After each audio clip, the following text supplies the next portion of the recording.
I couldn't tell you why Lenee's so passionate about it, to be honest with you. She doesn't come from a military background. She's just a small town Iowa kid that just has a lot of patriotism in her heart. And she started this a few years ago, kind of out of boredom after a surgery. And it's just taken off. She's just running with it. It's awesome.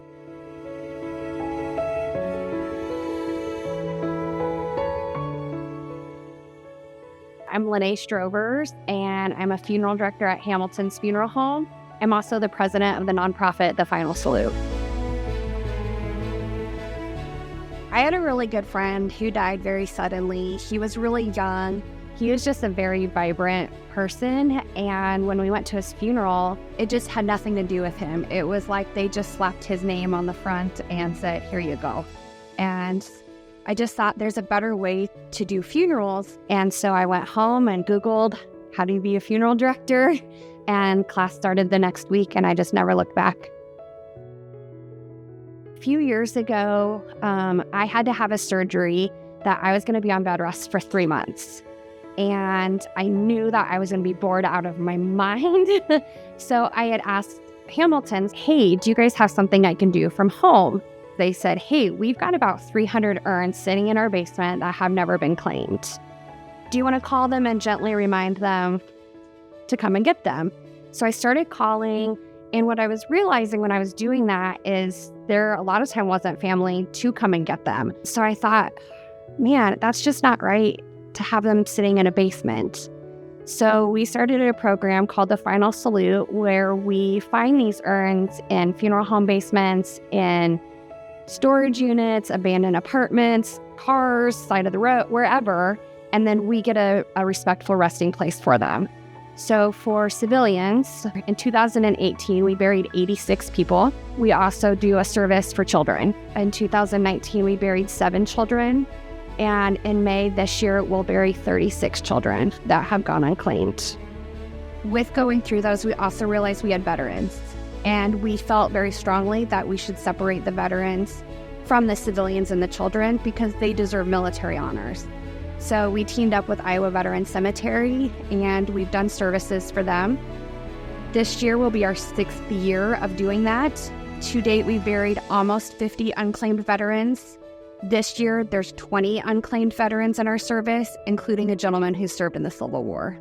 And we always try and get him back to the family first. That's our first goal, but sometimes there isn't anybody. So then we do the research of, did they serve? Did they serve honorably? What's their military history? And then for the service, we work very hard to tell their story. So it's more than just, oh, here's their name, here's their branch, here's their dates.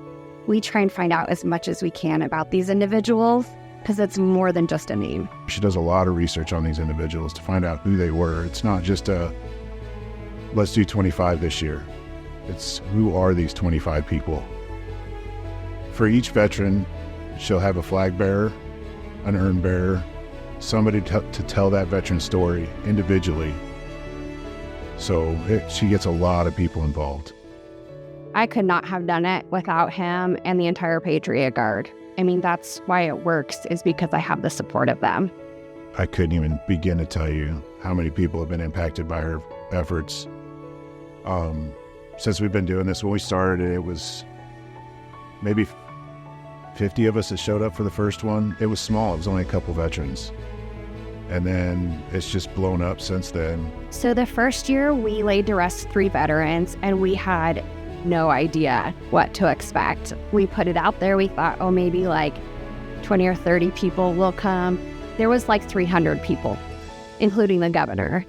And that's when I knew, okay, what we're doing is really important. We need to keep going.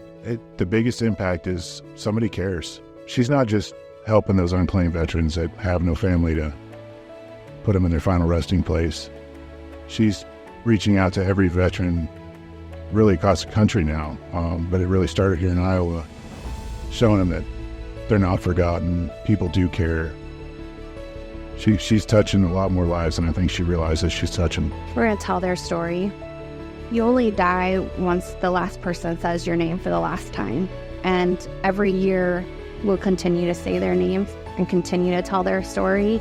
And so just because when they died that they were alone, it doesn't mean that they still are. Dear Lene, thank you for your heart. The service you do for our veteran community extends further than you could possibly imagine. Never forget what made you start, and never forget the why. Once again, thank you for all you do for the community.